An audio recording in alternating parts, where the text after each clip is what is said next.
was very fortunate that this was my second time coming to Mali.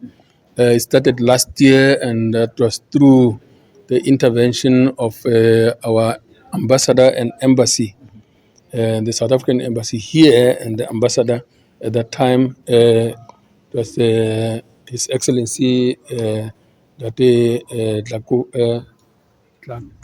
Tlakavu, who then connected us with the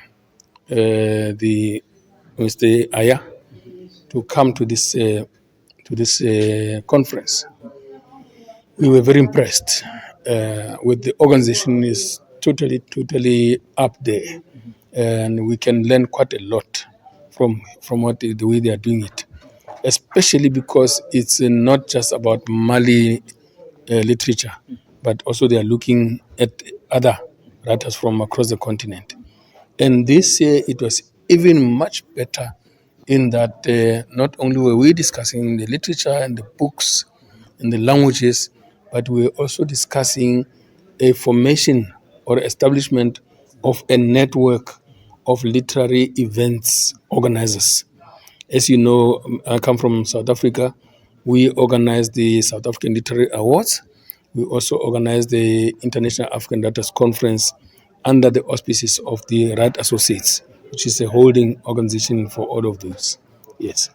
Yes, I was quite honored and indeed privileged to be elected onto the Executive Bureau of Mali to not only represent the Anglophone but also the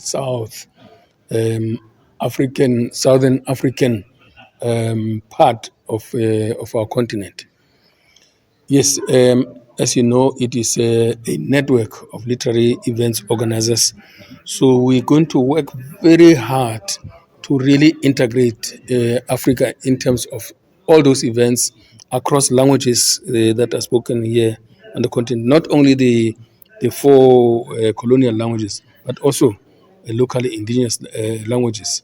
Because ourselves in South Africa, since our independence in 1994, we have declared as a state the recognition of about 11 official languages.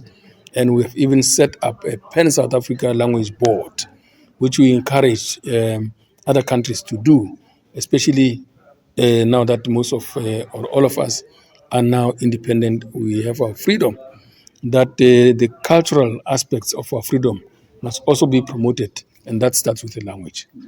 I think we are steps far advanced than most.